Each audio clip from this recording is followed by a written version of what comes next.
Hi dear. போன வீடியோவில் தான் இவன் உண்மையான ஹாங்ராங் இல்லை ஒரு போலி அப்படிங்கிறது நமக்கு தெரிஞ்சிருக்கும். அதோட முடிச்சிருப்போம். அதுக்கு அடுத்து என்னாச்சு அப்படிங்கிறத இந்த வீடியோவில் பார்க்கலாம். ஸோ மறக்காமல் வீடியோக்கு லைக் பண்ணிக்கோங்க. அண்ட் முக்கியமாக ட்வைலைட் வைஸ் சேனல் சப்ஸ்கிரைப் பண்ணிக்கோங்க. சரி வாங்க வீடியோக்குள்ளே போகலாம். இப்போ இந்த ஹீரோவோட பாஸ் இருக்கா இல்லையா, இவனை பார்த்தீங்கன்னா அங்கே என்ன நடக்குது அப்படிங்கிற மாதிரி கேட்டு விசாரிச்சுட்டு இருக்கிறான். அப்போ ஹீரோவும் பெருசாக எந்த இடத்துலையும் தப்பு நடக்கிற மாதிரி தெரியல.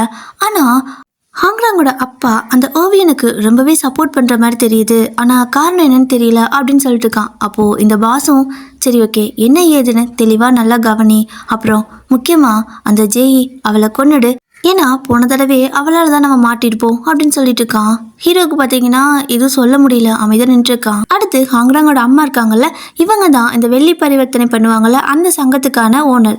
ஸோ இவங்க கீழே வேலை செஞ்சுட்டு இருந்திருப்பாங்கள்ல இந்த வியாபாரிகள் எல்லாமே, அவங்க எல்லாத்தையும் கூப்பிட்டு உட்கார வச்சுட்டு அவங்க கிட்ட வந்து இவ்வளோ நாள் நீங்கள் எனக்கு ஹெல்ப் பண்ணதுக்கு ரொம்பவே தேங்க்ஸ். நீங்கள் இனிமேலும் எனக்கு உதவியாக இருந்தீங்க அப்படின்னா ஃப்யூச்சரில் உங்களுக்கு நிறைய சன்மானம் கிடைக்கும். அதே சமயம் ஒரு வேளை நீங்கள் என்னை எதிர்த்துட்டு என்னோடய வீட்டுக்காருக்கு சப்போர்ட் பண்ணுற மாதிரி போனீங்க அப்படின்னா கண்டிப்பாக அதுக்கான தண்டனையும் கிடைக்கும். இதுவும் என்னோட வாக்கு, அதுவும் என்னோட வாக்குன்னு சொல்லிட்டு வில்லங்க முடிச்ச மாதிரி பேசிட்டு இருக்குது. இது பார்க்க தான் சிரிச்ச மாதிரி பேசுது, ஆனால் நிஜமாவே சரியான வில்லங்கம் பிடிச்சது. ஸோ இந்த வில்லங்கம் பார்த்தீங்கன்னா இந்த மாதிரி எல்லாத்துக்கிட்டையும் பேசிட்டு இருக்கு. அதில் ஒருத்தன் நீங்கள் எங்ககிட்ட இந்த மாதிரி பேசுறதுக்கு நேராக வியாபாரிகள் சங்க தலைவர்கள் இருப்பாங்கள்ல அவங்களே காக்கா பிடிக்கலாம்ல அப்படிங்கிற மாதிரி இன்டெரக்டாக சொல்ல இதுக்கும் அதான் சரின்னு படும் போல் ஒரு மாதிரி சிரிக்குது. அடுத்து பார்த்தீங்கன்னா இந்த ஒரு ஓவியத்தை காட்டுறாங்க.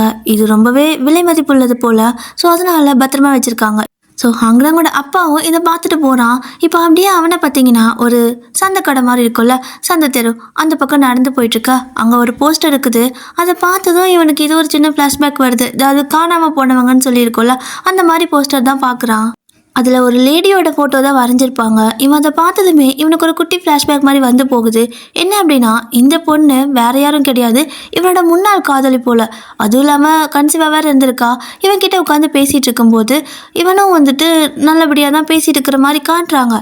ஆனால் அடுத்த சீனுக்கெல்லாம் இந்த பொண்ணோட அண்ணா பார்த்தீங்கன்னா இந்த ஹாங்ராங்கோட அப்பா இருக்கான்ல அவனோட கழுத்தை பிடிச்சி கேட்டுட்டு இருக்கிறான், என் தங்கச்சிங்க என் தங்கச்சிங்கன்னு. இவங்க ரெண்டு பேரும் பார்த்தீங்கன்னா ஃப்ரெண்ட்ஸ் போல்.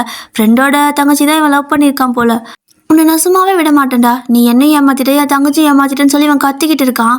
ஆனால் அப்படியே இந்த பக்கம் பார்த்தீங்கன்னா ஒரு நைட் டைமில் இந்த ஹாங்ராங்கோட அம்மா விலங்கு முடிச்சு இருக்காள்ல, அவள் தான் ஹாங்ராங்கோட அப்பா கிட்ட பேசிட்டு இருக்கிறா. என்னன்னா நீ இந்த பக்கம் இருக்கிறத எடுத்தீங்கன்னா உனக்கு பிடிச்ச மாதிரி வாழ்க்கை, நீ போகலாம் அவ கூடயே. ஆனால் இந்த சைடு இருக்கிறத எடுத்து அப்படின்னா நீ ஆசைப்பட்ட நீ அடையவே முடியாத செல்வங்கள் எல்லாமே உனக்கு கிடைக்கும் அப்படிங்கிறா. என்னன்னா இவளோட புருஷனா இவ கூட இருந்தா இவனுக்கு எல்லா செல்வங்கள் எல்லாமே கிடைக்கும். இன்கேஸ் அந்த பக்கம் போனா கண்டிப்பா நீ உருப்பட மாட்டேங்கிற மாதிரி தான் பிளாக்மெயில் பண்ணிட்டு இருக்கிறா. இப்போ அவன் எதை எடுத்தான்னு தெரியல. ஸோ இந்த ஃப்ளாஷ்பேக் முடிஞ்சு கரண்ட் சீனுக்கு வந்தா இந்த ஹீரோயின் இருக்கிறாள், அவளோட ரூமில் வந்துட்டு கதவு சாத்தி கிடக்குது. அவள் பார்த்தீங்கன்னா வழியில் துடிச்சிட்டு இருக்கிறா. என்னாச்சு இவள் வெளியவே வரலன்னு சொல்லிட்டு அவங்களோட பணியாட்கள் இருக்காங்களா அவங்க பார்த்தா ஹீரோயின் ரொம்ப கஷ்டப்பட்டுட்டு இருக்கவும் இவள் கத்த ஆரம்பிச்சிட்டா. அதுக்கப்புறம் என்ன ஹாங்ராங் தான் ஓடி வந்து பார்க்குறான். அவன் வந்து பார்த்தா ஹீரோயின் வாயிலேருந்து ரத்தம் வந்துட்டு இருக்குது. அவளை அப்படியே தூக்கிட்டு போயிட்டு இந்த மருத்துவர் இருப்பாங்களே அவங்க கிட்ட கொடுக்க அவங்களும் பார்த்தீங்கன்னா மருத்துவம் பண்ணிட்டு இருக்கிறாங்க. அப்போ கூட ஹீரோயினுக்கு பார்த்தீங்கன்னா அவளோட தம்பியோட நினைப்பே தான் ஹாங்ராங் அப்படின்னு சொல்லிக்கிட்டே கையை பிடிச்சிட்டு இருக்கா. இப்போ கரெக்டாக பார்த்தீங்கன்னா அவள் கை இருக்கிறது ஹீரோவோட கைக்குள்ள தான். இவன் தம்பியே கிடையாது. ஆனால் இப்போ இவன் தம்பி நம்ப ஆரம்பிச்சிட்டா கொஞ்சம் கொஞ்சமாக. ஸோ ஹீரோ பார்த்தீங்கன்னா ஹீரோயினை அந்த மருத்துவர்கிட்ட விட்டுட்டு இவன் வெளியே வரான். அப்போ கரெக்டாக இந்த மூஜன் எங்கேருந்து தான் வருவானோ கரெக்டாக வந்து முன்னாடி நிற்கிறான். இவனும் அவனை தாண்டி தான் போகிறான். பட் ரெண்டு பேரும் எதுவும் பேசிக்கல. ஆனால் ரெண்டு பேத்துக்கும் ஒருத்தர் சுத்தமாக பிடிக்கல. இப்போது இந்த மருத்துவரும் பார்த்தீங்கன்னா அவளுக்கான வைத்தியம்லாம் பண்ணோம்ல, அதுக்காக அந்த மருந்து செடியெல்லாம் போட்டு அரைச்சிட்டு இருக்காங்க. ஸோ மூஜின் தான் ஹீரோயினோட பக்கத்துலேயே இருந்து அவளை நல்லபடியாக கவனிச்சுக்கிறான். இப்போது அடுத்த சீன்கெல்லாம் பார்த்தீங்கன்னா அந்த விலை உயர்ந்த ஒரு ஓவியம் இருக்குல்ல, அதை கொண்டு போயிட்டு இந்த விலங்கு பிடிச்சவளோட ஆள் இன்னொரு வியாபாரிகள் சங்க தலைவர் இருக்கான்ல அவனுக்கு கொடுக்க, அவனும் இது எதுக்காக அவங்க எஜமானி கொடுக்குறாங்க அப்படின்னு கேட்க இவனும் வந்துட்டு கொடுக்க சொன்னாங்க, எல்லாருமே அவங்களுக்கு சப்போர்ட்டாக இருக்கணும் அப்படிங்கிற மாதிரி சொல்லிட்டு இருக்காங்க. அவனுக்கு அதை பார்த்தது ரொம்ப ஹாப்பி, ஏன்னா அது ரொம்ப விலை மதிப்புள்ளது இல்லையா. அதனால் அவன் அதை பார்த்ததுமே சந்தோஷமாக வாங்கிக்கிறான். அடுத்த சீன் பார்த்தீங்கன்னா ஹீரோ கிட்ட அந்த க்யூட் பாய் இருக்கான்ல அவன் ஏதோ சொல்ல, அப்போ அவங்க வந்துட்டாங்களோன்னு சொல்லி ஹீரோவும் கேட்குறான். இவனை மண்டே ஆட்ட இவன் எந்திரிச்சு போவானா ஹீரோ. அப்போ டக்குன்னு அவன் கையை பிடிச்சி முதுகில் பார்த்தீங்கன்னா ஏதோ எழுதி காட்டிட்டு இருக்கிறான். ஏன்னா இவனுக்கு வாய் பேச முடியாது, காது கேட்காதுல்ல. ஆனால் இவனால் எல்லாமே புரிஞ்சுக்க முடியும். இப்போது அதனால தான் முதுகில் எழுதி காட்டிட்டு இருக்கிறான். என்ன ஏதுங்கிறது நமக்கு காட்டல. இப்போது அந்த அன்னைக்கு நைட்டு பார்த்தீங்கன்னா ஹீரோயினுக்கால அவகிட்ட இந்த மூஜின் பார்த்தீங்கன்னா என்னால் தான் உனக்கு இத்தனை பிரச்சனை அப்படின்னு சொல்ல இதை பார்த்தீங்கன்னா ஹீரோ கேட்டாரான். அவனுக்கு சும்மாவே அவனை கண்டு ஆகாது. அப்போது அப்படின்னா அந்த அரக்கராக்கு மண்டை கூட சேர்ந்துட்டு எனக்கு அந்த மாதுளம்பழத்தை கொடுத்தது ஜெயி கிடையாது, இவன் தான். ஆனால் இவன் எதுக்காக இவனோட பழியை ஏற்றுக்கிறா அப்படின்னு சொல்லிட்டு இவனுக்கு அதுவும் பிடிக்கவே இல்லை. இப்போது அடுத்த நாள் பார்த்தீங்கன்னா ஹாங்ராங்கோட அப்பாவோட ஆள் வந்து ஒரு ஓவியத்தை எடுத்துகிட்டு போயிட்டு வியாபாரிகள் சங்க தலைவர் இருக்கார்ல அவருக்கு கொடுக்க அவர் அதை வாங்கி பார்க்குறாரு. என்னப்பா மாற்றி மாற்றி உங்களோட எஜமானரும் எஜமானியும் எனக்கு இந்த மாதிரி கொடுத்துட்டே இருக்காங்களேன்னு சொல்லிட்டு பிரித்து பார்த்தா சேம் அதே மாதிரி இருக்குது. அப்போது ரெண்டும் ஒரே மாதிரி இருந்ததுனால இதில் எது உண்மை எது போலி அப்படின்னு தெரியாமல் இவன் பார்த்தீங்கன்னா நேராக ஹாங்ராங்கோட அப்பா கிட்டே போயிடுறான். அவனுக்கே ஷாக்காக இருக்குது, எப்படி இந்த மாதிரி ஒன்று வந்துச்சு, ஒன்று தானே இருக்கும் அப்படின்னு சொல்லிட்டு உங்களுக்கு யார் கொடுத்தான்னு கேட்டா உங்களோட ஒய்ஃப் தான் கொடுத்தாங்க அப்படின்னு இவன் வேற சொல்கிறான். அப்போது இவன் பார்த்தீங்கன்னா சரி ஓகே இதில் எது உண்மை அப்படிங்கிறத நானே உங்களுக்கு நிரூபிக்கிறேன்னு சொல்லிட்டு ஒரு சின்ன கேண்டில் மாதிரி எடுத்து பற்றி வச்சு பக்கத்தில் அப்படியே காட்ட ஒன்றில் மட்டும் அப்படியே சைன் வந்துட்டு தெரியுது. அதாவது இந்த மாதிரி பார்த்தா தான் அதோட சைன் தெரியும் போல், இதுதான் ஒரிஜினல் அப்படின்னு சொல்லி காட்டவும் இந்த வியாபாரிகள் சங்க தலைவனுக்கு செம்ம காண்டாயிடுச்சு. அப்படின்னா உங்களோட மனைவி என்னை ஏமாத்த பார்க்குறாங்களான்னு சொல்லிட்டு கரெக்டாக அவன் வெளியே போகும்போது இந்த வில்லங்கமும் வந்து வாங்க வாங்க எப்போ வந்தீங்கன்னு சிரிக்க மூஞ்சி கொடுத்து கூட பேசாமல் அந்த பக்கம் மூஞ்சி திருப்பிட்டு போயிட்டான். இதை பார்த்து இவங்களுக்கு ஒரு மாதிரி ஆயிடுச்சு, ஏன் இப்படி போகிறான் அப்படின்னு சொல்லிட்டு இந்த வில்லங்க ஒரு மாதிரி நின்று யோசிச்சுட்டு இருக்குது. ஸோ அப்படியே அடுத்த சீனில் பார்த்தீங்கன்னா ஹீரோயின் தனியாக நின்றுட்டு இருப்பா. அவள் சும்மா நிற்கல, அந்த பக்கம் இருக்கிற ஹீரோவை தான் பார்த்துட்டு நிற்கிறா. அவனும் அவளை பார்த்துட்டு அந்த பக்கம் போயிடறான். அவனுக்கு என்னன்னு தெரியல, அவன் பட்டுக்கு பார்க்காத மாதிரி போயிட இவள் பேசலான்னு நினச்சாலும் என்னமோ அதுக்குள்ளே இந்த முந்தைய கட்ட மூஞ்சின் இருக்கான்ல கொடுக்க வந்து ஜெய் அப்படின்னு கூப்பிட்டுருப்பான். ஸோ இவனும் அண்ணா என்னண்ணா அப்படின்னு கேட்க இவளுக்கு ஒரு கத்தியை ப்ரைஸாக கொடுக்குறான். லைக் இந்த கிஃப்டாக மாதிரி வச்சுக்கோ அப்படின்னு சொல்லிட்டு கொடுக்க இவளும் அந்த கத்தியை எடுத்து டக்குன்னு சண்டை போட ஆரம்பிச்சாரா. ஸோ அவன் பார்த்தீங்கன்னா ஷாக் ஆகிட்டான். அப்போ இவன் தான் எனக்கு நீ சொல்லி கொடுத்தல எப்படி கரெக்டாக பண்ணுறேன்னா நீ சின்ன வயசில் சொல்லி கொடுத்ததுன்னு கேட்க அவனை பார்த்தீங்கன்னா இது உன்னோட பாதுகாப்புக்காக தான், நீ பத்திரமா வச்சுக்கோ அப்படின்னு சொல்லிட்டு போகிறான்.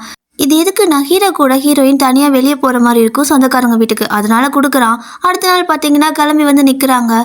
இவங்களோட பேரண்ட்ஸும் வந்துட்டு பத்திரமா போயிட்டு வாங்கப்பான்னு சொல்லி அனுப்பி வைக்கிறாங்க. இவங்க குதிரை ஏறி போயிடுறாங்க. ஆனால் மூஜின் பார்த்தீங்கன்னா போகிற அவளே பார்த்துட்டு இருக்கான். அவனுக்கு வந்துட்டு அவன் கூட போகிறது பிடிக்கல, ஹீரோ கூட போகிறது.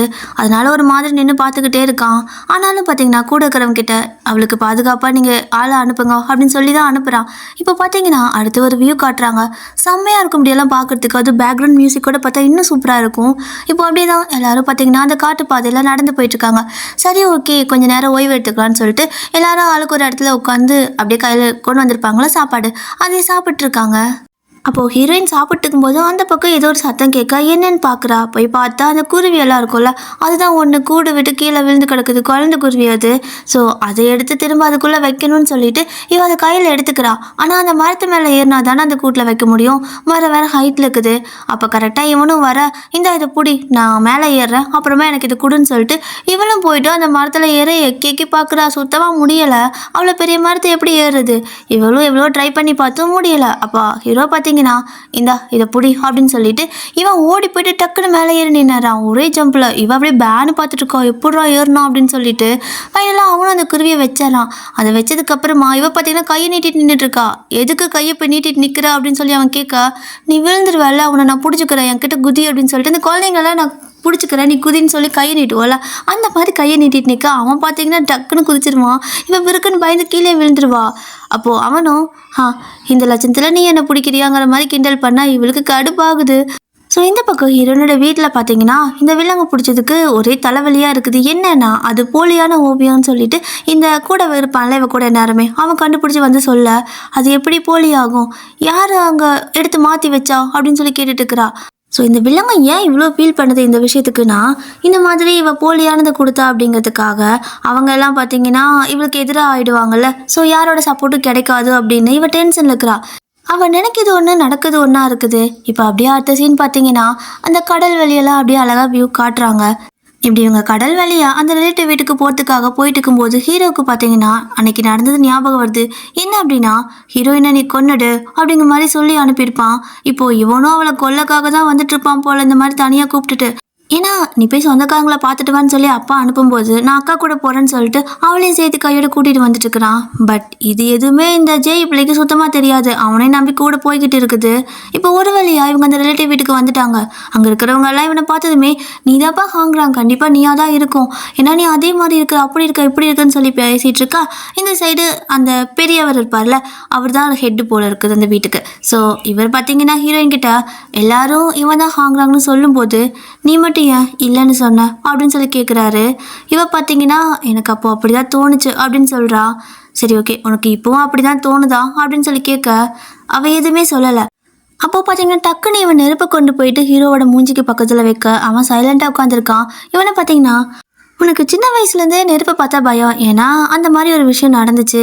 அப்படி குழந்தையா இருக்கும்போது ஏதாவது ஒரு விஷயம் மனசை பாதிச்சிச்சுன்னா அது கடைசி வரைக்கும் இருக்குன்னு சொல்லுவாங்க. நீ என்ன அமைதியாக உட்காந்துருக்க, இந்த நெருப்பை பார்த்தா உனக்கு பயமா இல்லையா அப்படின்னு கேட்டுட்டு இருக்கான். அதாவது டெஸ்ட் பண்ணுற மாதிரி தான் கேட்குறான். அப்போ ஹீரோயினும் அப்படியே ஷாக்காக ஹீரோவே பார்த்துட்டு இருக்க.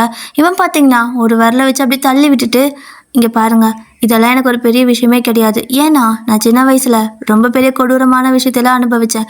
பனிக்காலத்தில் குடிக்கிறதுக்கு தண்ணி இருக்காது, அலைஞ்சிருக்கேன், தெரிஞ்சிருக்கேன். அதே சமயம் தங்கறதுக்கு ஒரு இடம் கிடையாது, பேச ஆள் கிடையாது, தனியாக காட்டுக்குள்ளே சுற்றி இருந்திருக்கேன்.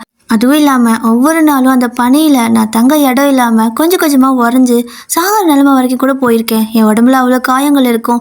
இதை விட பெரிய நெருப்பெல்லாம் நான் பார்த்துருக்கேன். ஸோ அவ்வளோ பெரிய விஷயங்கள்லாம் நடந்ததுக்கப்புறமா இது எனக்கு ஒரு பெரிய விஷயமாவே தெரியலை அப்படின்னு சொல்கிறான்.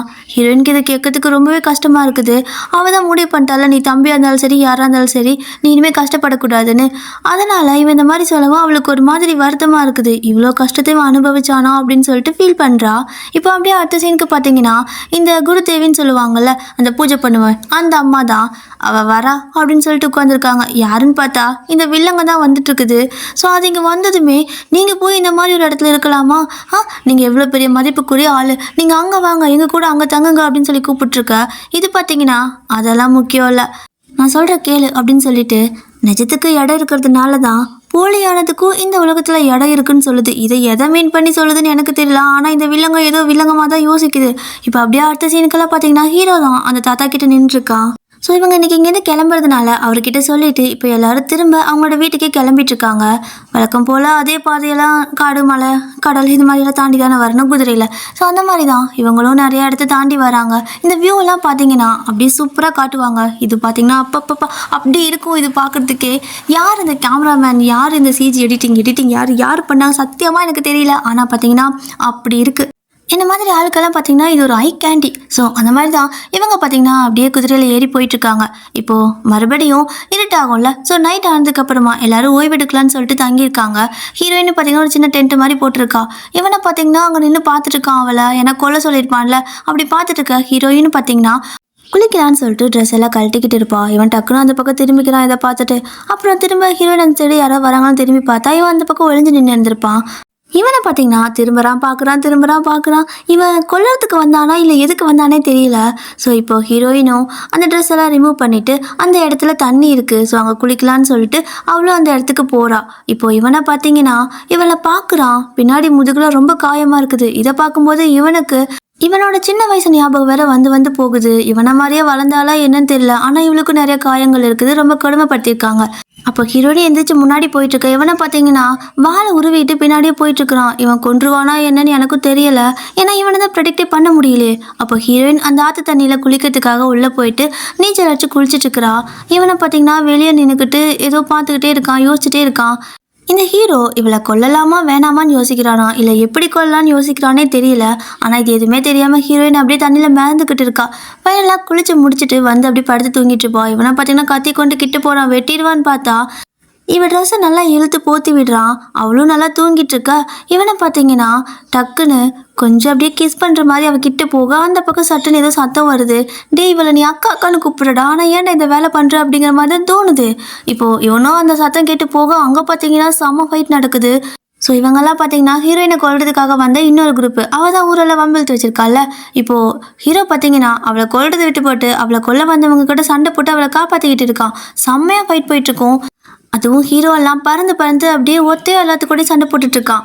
ஃபைனலாக சண்டையெல்லாம் முடிஞ்சதுக்கு அப்புறமா இந்த பக்கம் பார்த்தீங்கன்னா ஹீரோயின் இருப்பாள்ல, அவள் ஏதோ சத்தம் கேட்டு ஹாங்ராங் ஹாங்ராங் சொல்லிட்டு தேடிட்டு இருக்கிறா. இவனை பார்த்தீங்கன்னா எல்லாத்தையும் தூரமாக கூட்டிகிட்டு வந்திருப்பான் சண்டை போடுறதுக்கு. ஸோ ஹீரோ பார்த்தீங்கன்னா திரும்பி வந்து ஹீரோயினை தேடிட்டு இருக்கா. அவள் பார்த்தீங்கன்னா திடீர்னு பின்னாடி வந்து நிற்கிறா. இவன் இருக்குன்னு பயந்துருப்பான்.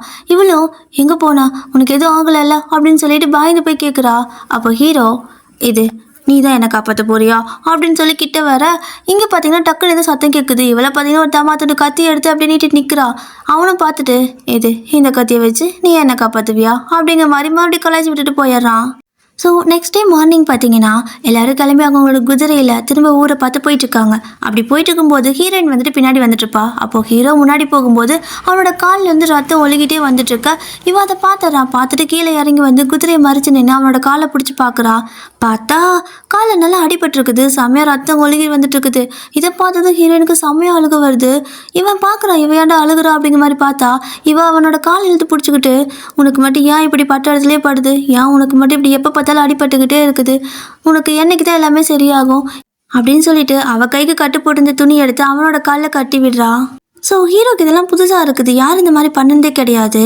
இப்போது அப்படியே அடுத்த சீனுக்கு பார்த்தீங்கன்னா அவங்களோட அப்பா தான் எல்லாத்தையும் கூப்பிட்டு வச்சு பேசிக்கிட்டு இருக்கிறான். இவங்க எல்லாத்துக்கும் பார்த்தீங்கன்னா இந்த வில்லங்கம் இந்த மாதிரி ஓவியத்தை அனுப்பியிருக்கும் போல், அதாவது இவளுக்கு சப்போர்ட்டாக இருக்கட்டும்னு சொல்லிட்டு எல்லாத்துக்கும் அனுப்பியிருக்கிறா. பட் அது எல்லாமே போலின்னு சொல்லிட்டு எல்லாத்துக்கும் தெரியும்ல, அதனால எல்லாத்தையும் கூப்பிட்டு வச்சு மன்னிப்பு கேட்டிருக்கான். இந்த மாதிரி அவங்க தெரிஞ்சு பண்ணலை, ஸோ மன்னிச்சிடுங்க, இது ஒரிஜினல் கிடையாது அப்படின்னு சொல்லிட்டு இருக்கா. இந்த வில்லங்கம் பார்த்தீங்கன்னா திடீர்னு எல்லாத்தையும் எடுத்து போட்டு குத்தி உடச்சி கிழிச்சிட்டு இருக்கிறா. என்னன்னு பார்த்தீங்கன்னா இந்த ஓவியத்தை வரைஞ்சிருப்பான்ல, அவனை கூப்பிட்டு நிற்க வச்சிருக்கிறா முன்னாடி. இவங்க சொல்கிறது எல்லாமே போய், இவன் தான் அதை வரைஞ்ச ஓவியன், ஸோ நீங்கள் சொல்லுங்கள் அப்படின்னு சொல்லிட்டு அவனை கேட்க, ஆக மொத்தம் அவனை ஏற்கனவே வீட்டில் போயிட்டு குடும்பத்தையெல்லாம் பிடிச்சி வச்சு மிரட்டிருப்பா போல். அதாவது போலியை வந்துட்டு உண்மைன்னு சொல்லணும், உண்மையை போலின்னு சொல்லணும்னு சொல்லிட்டு அவன் குடும்பத்து ஆளுங்களுக்காக இவனும் பார்த்தீங்கன்னா எல்லாத்துக்கு முன்னாடியும் நான் வந்துட்டு என்னோட போலியான வரைபடங்களில் மட்டும்தான் என்னோட கையெழுத்தை பதிப்பேன், உண்மையான வரைபடங்கள்ல அந்த மாதிரி பண்ண மாட்டேன்னு சொல்லிடுவான். ஸோ இப்படி நடந்ததுனால ஹாங்ராங்கோட அப்பாவுக்கு இந்த இடத்துல கெட்ட பேர் வருது. இவரோட சப்போர்ட்டர் எல்லாம் வந்துட்டு இதுக்கு மேலே இவர் பக்கம் நிற்க மாட்டாங்க. அந்த மாதிரி தான். அப்படி பார்க்கும்போது திடீர்னு அந்த பக்கம் நெருப்பு எல்லாம் பற்றி எரிஞ்சுக்கிட்டு இருக்குது. இதெல்லாம் பார்த்தீங்கன்னா அந்த ஓவியங்களெல்லாம் வச்சுருப்பாங்கல்ல, அந்த ஒரு அறை தான். அங்கே பார்த்தீங்கன்னா நெருப்பு எரிஞ்சுக்கிட்டு இருக்கா. இவளும் வந்துட்டு ஒரு மாதிரி வில்லங்க பிடிச்ச மாதிரி சிரிச்சுட்டு தான் இருக்கா. இவனும் போயிட்டு எல்லாம் அணைங்க அதெல்லாம் ஒரிஜினல் அப்படின்னு சொல்லிட்டு இருக்கா. இந்த வில்லங்க அவனை பார்த்து என்னையே எதிர்க்கிற அளவுக்கு ஆயிட்டீங்களா அப்படின்னு சொல்லி கேட்டுட்டு, உண்மை இருக்கிறதுனால தான் இந்த உலகத்தில் பொய்யும் நிலச்சிருக்கு அப்படின்னு சொல்லிட்டு போகிறா. ஆக மொத்தம் உண்மையான எல்லாத்தையும் அழிச்சிட்டா. இப்போ பொய் தான் உண்மைங்கிற ஆயிரும்ல, ஸோ யாருக்கும் எந்த டவுட்டும் வராது அப்படிங்கிற மாதிரி இப்போ தான் புரியுது. அந்த வில்லங்கம் பிடிச்சது இதுதான் சொல்லி கொடுத்துருக்கும் போல், அதைத்தான் இவன் வந்து இங்கே பண்ணியிருக்கா.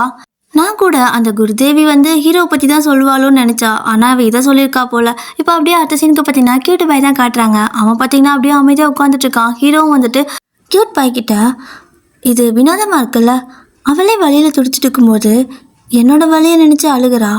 அடிப்பட்டது என்னமோ எனக்கு, ஆனால் வலி அவளுக்கு. எனக்கு அவள் நினச்சா பாவமாக இருக்குது. நாங்கள் 2 பேரும் கிட்டத்தட்ட ஒரே மாதிரி தான் அப்படின்னு சொல்லிட்டு இருக்க. கியூட் பாய் என்ன சொல்கிறேன்னு தெரியாமல் அமைதியாக உட்காந்துருக்கான். அப்போ இவனும், இந்த மாதிரி நிறைய பேர் இருக்கிறாங்க இந்த உலகத்தில் பாவப்பட்டவங்க, இந்த மாதிரி எமோஷனெலாம் சீக்கிரம் போயிடும் அப்படின்னு சொல்லிட்டு அங்கேருந்து எழுந்துச்சி போயிடறான். இப்போ அடுத்த சீனுக்கெல்லாம் பார்த்தீங்கன்னா எல்லோரும் ரிட்டன் வீட்டுக்கு வந்துடுறாங்க. ஸோ வீட்டுக்கு வந்ததுமே இந்த வில்லங்க இருக்குல்ல, அது என்றைக்கும் இல்லாமல் திடீர்னு நல்ல விதமாக ஹீரோயின் கிட்ட பேசிகிட்டு இருக்குது. அவளுக்கே ஆச்சரியமாக இருக்குது, அங்கே இருக்கிற எல்லாத்துக்குமே ஆச்சரியமாக தான் இருக்குது. ஸோ இந்த வில்லங்கம் வேறு ஏதோ வில்லங்கத்தை உண்டு பண்ண தான் இந்த மாதிரி பண்ணிட்டு இருக்குதுன்னு புரியுது. இப்போ அடுத்த சீனுக்கெல்லாம் பார்த்தீங்கன்னா ஹாங்ராங்கோட அப்பா தான். அவன் அந்த சந்தை தெருவுக்கு வெளியே போயிருந்திருப்பான் ஒரு நகரத்துக்கு. அங்கே போகும்போது திடீர்னு இவன் மேலே யாரோ இடிச்சு முட்டா. யாருன்னு பார்த்தா இவனோட முன்னாள் காதலியோட அண்ணா தான். இங்கே என்ன பண்ணுறான் அப்படின்னு கேட்டால், நான் இங்கே ஒரு வேலை விஷயமா வந்திருக்கேன், உன்னை பார்க்கவே கூடாதுன்னு தான் நினச்சேன், ஆனால் நீ பார்த்தியா இவ்வளோ சந்தோஷமாக இருக்க, என் தங்கச்சி உன்னால தான் இந்த மாதிரி ஆனா, அவள் இருக்காளா செத்தாளான்னு எதுவுமே கண்டுக்காம நீ உன்னோட வாழ்க்கையை பார்த்துட்டு போயிட்ட, உன்னால நான் மன்னிக்கவே முடியாதுங்கிற மாதிரி திட்டி விட்டுட்டு தான் போகிறான். அப்போ இவனுக்கு இவங்க என்ன பண்ணுறான் அப்படின்னு சொல்லிட்டு இந்த ஹாங்ராங்கோட அப்பாவுக்கு இருந்தாலும் ஒரு சந்தேகம், இத்தனை வருஷம் கழிச்சு திடீர்னு இவன் ஏன் இங்கே வந்திருக்கான்னு சொல்லிட்டு. அப்படியே பார்த்தீங்கன்னா அந்த ஹாங்ராங்கோட அப்பா அவனோட ஆளை வச்சு இவனை பற்றி விசாரி அப்படின்னு சொல்லி அனுப்புகிறான். இப்போது அடுத்த சீனுக்கு பார்த்தீங்கன்னா ஹீரோ அவனோட பாஸ்கிட்ட உட்காந்து பேசிட்டு இருக்க. அவனும் கேட்குறான், நீ தூக்கத்துக்கெல்லாம் வாய்ப்பே இல்லை, ஆனால் ஏன் இன்னும் அந்த பொண்ணை உயிரோட விட்டு வச்சிருக்க அப்படின்னு கேட்க, ஏன்னா எனக்கு அவளை பார்க்க பாவமாக இருந்துச்சு, அதுவும் இல்லாமல் நானும் அவங்களோட உண்மையான வாரிசு கிடையாது, மூஜினும் வந்துட்டு தத்தெடுத்த பையன்தான், ஸோ ரத்த சொந்தன்னு பார்த்தீங்கன்னா ஜெய் மட்டும்தான், அவளை வச்சு பிற்காலத்தில் நமக்கு ஏதாவது ஆக வேண்டிய காரியத்தை சாதிச்சுக்கலாம் அப்படின்னு சொல்ல, அவள் தான் நமக்கு பிரச்சனை, அது ஏன் உனக்கு புரிய மாட்டேங்குது, ஏன்னா அவளுக்கு மேலே சந்தேகம் இருக்குல்ல அப்படின்னு சொல்லி கேட்டுட்டு இருக்கா. இவனும் வந்துட்டு அதை நான் எப்படியாவது போக்கிடுறேன் அப்படின்னு சொல்லிட்டு இருக்கிறான். அப்போ ஒரு லேடி பார்த்தீங்கன்னா முகத்தெல்லாம் மூடிட்டு உள்ளே வந்திருப்பாங்க. அவங்கள பார்த்ததுமே அந்த பாஸ் எழுந்திரிச்சு வணக்கம் எஜமானி அம்மான்னு சொல்கிறான். இங்கே ஹீரோவும் பார்த்தீங்கன்னா எழுந்திரிச்சு அதே மாதிரி தான் வணக்கம் வச்சுட்டு இருக்கான். அப்போ தான் இவங்க பேச காட்டினா இவங்க தான் அந்த ஹாங்ராங்கோட அப்பா இருக்கான்ல, அவனோட எக்ஸ் லவர் போல். இவங்க தான் ஆல்ரெடி செத்து போயிட்டாங்களே, எப்படா உயிரோடு இருக்கிறாங்கன்னு தான் இருக்குது. இவங்க தான் நீங்கள் ஸ்டார்டிங் சீன்லேயே கொண்டுட்டீங்கல்ல, இப்போ எப்படா உயிரோட வந்து நிற்கிறாங்க, அப்போ இவங்க சாகலையா, அப்போ இவங்க தான் வந்துட்டு ஹீரோவோட பாஸா, இவங்க சொல்லி தான் இதெல்லாமே பண்ணுறாங்களா, அப்போ இவங்க எதுக்காக இதெல்லாம் பண்ணிட்டு இருக்கிறாங்க, ஹீரோ எதுக்காக இவங்களுக்கு ஹெல்ப் பண்ணுறான், அதுவும் இல்லாமல் இவங்க ஏன் செத்து போன மாதிரி வெளியே காட்டிக்கிட்டு மறைஞ்சிருந்து இந்த மாதிரி ஒரு வாழ்க்கை வாழ்கிறாங்க. ஸோ இந்த மாதிரி சில பல ட்விஸ்டோட இந்த எபிசோடையும் முடிச்சுட்டானுங்க. டேய் அப்பா, இன்னும் எத்தனை ட்விஸ்டடாக வைப்பீங்க, ட்விஸ்ட்டுக்கு மேலே ட்விஸ்ட்டு வச்சுக்கிட்டே இருந்தால் எப்படி மனசை தாங்குறது அப்படிங்கிற மாதிரி தான் எனக்கு இன்றைக்கும் இருக்குது. ஓகே டியர், ஸோ இதுக்கு அடுத்து என்னாச்சு அப்படிங்கிறத நாளைக்கு வீடியோவில் பார்க்கலாம். அண்ட் முக்கியமாக இந்த வீடியோக்கு லைக் பண்ணிக்கோங்க. அண்ட் மறக்காமல் ட்வைலைட் வைஸ் சேனலை சப்ஸ்கிரைப் பண்ணிக்கோங்க. டடா.